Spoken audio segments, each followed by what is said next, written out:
They go first. Hello, and welcome to Your Vote Counts, a public informational, nonpartisan program designed to get the public acquainted with the candidates vying for the 2024 general election races of Kaiser City Mayor, Kaiser City Council, Marion County Sheriff, Senate District 9, House District 17, 18, 19, 20, 21, 22, 23, and Congressional Districts 5 and 6.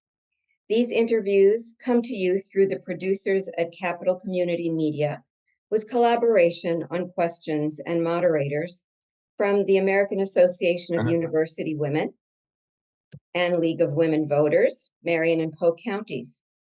All candidates for these races were invited, and 65% chose to participate. Candidates did not receive the questions prepared by the League of Women Voters ahead of time. Candidates were invited to prepare a 2-minute opening, addressing their background and qualifications for the office, and 2-minute closing remarks. I'm Cindy Schnell from the League of Women Voters of Marion and Polk County, and I would like to introduce Tom Andersen, who is running for House District 19. Candidate Andersen, welcome, and we look Thank forward to you. your opening remarks. Go for it. I'm Tom Andersen. I am the incumbent state representative for House District 19 in South Salem. I am a proven Salem leader with 10 years of experience as an elected city councilor and legislator. My community service has helped me pass legislation, helped me advocate for my constituents, and deliver results for Salem. I had an eventful first term where I protected freedom of access to abortion and reproductive health care. These decisions should only be made by a woman, her loved ones, and her doctor, not by any government official or politician. I'm the only candidate in this race endorsed by Planned Parenthood. I helped pass legislation to reform Ballot Measure 110 to create more opportunities for non-criminal addiction treatment before adding enforcement provisions. I supported legislation to build more housing and shelter. I strengthened protections for victims of domestic violence and stalking. I acted to address the climate crisis, reduce pollution, and create green jobs. I supported stronger investments in public schools. I also delivered over 20 million for Salem projects, including over 12 million for addiction treatment facilities, 3 million for the Salem YMCA, 750,000 for victims of domestic violence, and much more. More work to do in the future, including ensuring that the city of Salem and its taxpayers are compensated by the state for city, fire, and police services, which protect Salem state property. Expand access to mental health treatment, continue to address our homelessness crisis, address the housing affordability. I look forward to continuing this work in 2025. Thank you. Great. And now for some questions. How would you ensure that Oregon has the resources to provide all Oregonians access to affordable, quality health care? Well, part of the healthcare situation is the situation with that I already discussed with the woman's rights, the reproductive freedom. Healthcare is extremely important and it is very, very expensive. I'm not on the legislative committees that support healthcare, but I have a son who is a physician in a nonprofit clinic, so I understand what the problems are. Healthcare is a essential right. I believe we should encourage opportunities, especially in non-urban areas. That's where my son works in a rural clinic because everybody in Oregon needs healthcare. Okay. And skipping around, what is the future of hydropower in Oregon? Well, I will tell you that say what you want about, well, first of all, it's very, very important. I started the Salem Climate Action Plan when I was on the council. I serve on the Climate, Energy, and Environment Committee. And say what you want about the Columbia dams, which did affect the Indian sacred grounds and fish runs. They provide mass hydroelectric power cheaply to the masses. We need more of these. The problem that we have right now with alternative means of energy, solar, wind, tides, is we need to be able to store them and then transfer them to where they're needed. And I have been working on the Energy and Environment Committee to provide adequate storage spaces for the electric power that is generated by the non-traditional methods, and then to hook up with the same transportation lines that are used by the electrical method, so we can provide cheaper electric power to everybody. That's the way to go, not fossil fuels, not coal. And what is the role of House District 19 in helping cities and counties with policy and funding issues dealing with houselessness? What ideas do you support? Well, as you know, I was a city councilor for 8 years, and everyone in Oregon can see the impacts of the homelessness crisis. We must help people get off the streets to improve their lives and to protect community safety. As I see it, there are generally three types of homeless people: the addicted, the mentally ill, and those down on their luck. We have a moral obligation as society to help these people. This includes building more low-income housing, expanding access to mental health care, and providing addiction treatment, all of which I have supported in my public service. In future legislative sessions, I will continue this work to address these crises. And I will also add that from 8 years on the city council, I'm intimately aware of what happens in Salem, and I have strong connections with the city administration and with all other city councilors. So that will be very helpful in providing state support to what Salem has done. Okay. And what elements do you support that would ensure financial stability for Oregon's future? Well, we have a problem in that we only have two uh, um, stools of a three-legged stool, which is property tax and income tax. We're not going to ever have the third leg, which is sales tax. It's a non-starter in Oregon. So what we need to do is look at the problems we have had with the ballot measures in the past, which have have the effect of reducing property taxes that are being paid right now. So we have to consider, is there some other way to do this? It's a problem across the nation, not just in Oregon, and the housing problem is really a national problem. But we need to do what we can to solidify the funding streams that we get. And in general, the past 2 years have been pretty good about the revenue the state is getting. So we have some money to spread out among the needed areas. But you're right, this is the problem, and we have to deal with it every day. The Oregon Department of Environmental Quality, the Oregon Department of Agriculture, the Oregon Water Resources Department, and the Oregon Health Authority released an 8-year nitrate reducing plan that outlines how each state agency will work to lower nitrate levels in eastern Oregon. What does that mean for coastal and valley areas?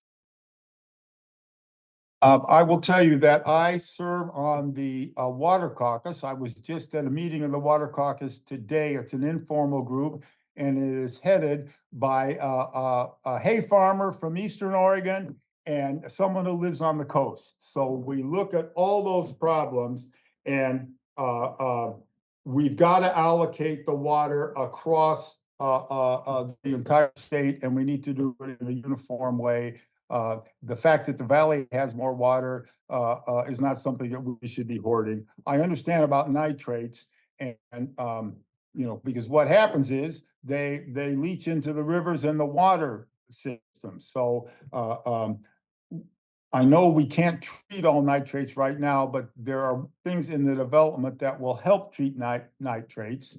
And as the other side of that is PFAs, which are micro scopic plastic and other thing that gets in our drinking water. And what happens is it's treated in the sewage departments of various cities, but they don't have the proper treatment. And I have been working with Salem to make sure that they have the proper treatment to filter out PFAs as well as nitrates. Thank you. Describe both the positive and negative impact if there is expansion of urban growth boundaries within the state in order to make room for a major semiconductor or advanced manufacturing projects. Okay, well, here is the main problem. Uh, um, Urban growth boundaries were made because we want to protect our rural farmland. And most of the time, the urban growth boundaries go right up to where there is farmland. And I actually voted against giving the governor a chance to expand urban growth boundaries on her own. That bill was defeated, and the bill came back with three changes that were the three reasons I voted against it. First one, the governor doesn't make those decisions about expansion. The the affected governmental agency does. The second one is the governor's proposal would have had 300 acres that you could expand the urban growth boundary from 75 to 150 to 300, depending on the price. And we have that. And the new policy will assure that any new housing is 30% affordable housing. But you're right, we've got to look at the chip situation, and that is unfortunately because they need flat land. Often is in farmland, and we can't put the whole state in manufacturing chips, but we have to achieve a balance between jobs and economy and protecting the environment. And that's what I've been doing on the city council, and I'm doing that in the legislature as well. Okay. And speaking to your particular district, what do you see happening in the areas of population growth, emergency preparedness, and financial challenges? Well, the city, like most cities in the state, is financially challenged. And as we know, there was a ballot measure that would have had an income tax, or excuse me, a payroll tax, was defeated by an overwhelming margin. I've been trying to help the city in this area, because I have introduced a bill. Short name for it is payment in lieu of taxation. The state government owns $1.8 billion in Salem city limits. They pay zero. That's zero. That's nothing. No state, no property taxes that would help the city. So I developed a formula along with several work group members where the state would reimburse the city for a percentage of fire, police, public safety services that are provided to the grounds that are owned by the state in the city, and that would end up um, uh, uh, giving about between $5 and $6 million to the city to use for their general fund, including fire, police, et cetera. And if the state paid the taxes that other people were paying, it would have been a little over 7 million. So we're still going a long way to help the city out for the services as the capital city they provide to the state government, and by extension to the whole rest of the state of Oregon. Okay. Would you like to talk about emergency preparedness and financial challenges? Sure, of course, I'd like to talk about it. I kind of talked about the financial challenges because I said, here's some money that the state can provide to kind of alleviate some of the financial challenges. When I was on the city council, we spent a lot of time working on emergency preparedness. That's fire and police services mostly. And the city of Salem actually hired somebody whose only job is for emergency preparedness. And I will continue that in the state, but right now I think the city is moving in the right direction. Neighborhood group meetings, telling you how to prepare. It's going to happen. Something is going to happen. And so we need to be prepared for that. And I think the city is actually doing a pretty good job in moving in that direction. Okay, we are at the point. Okay, well, hmm, I'm so sorry. So That's all now right.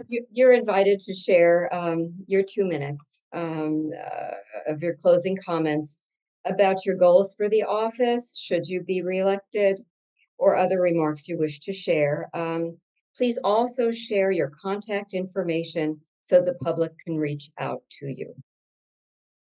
Well, thank you very much. I am the son of, brother of, uncle of, nephew of Presbyterian ministers. I grew up in a minister's family. My father was active in the Midwest in racial, social, economic, and peace justice issues. Our dinner table conversation often focused on what we could do as individuals to make the world a better place. I have tried to do this, starting with my family.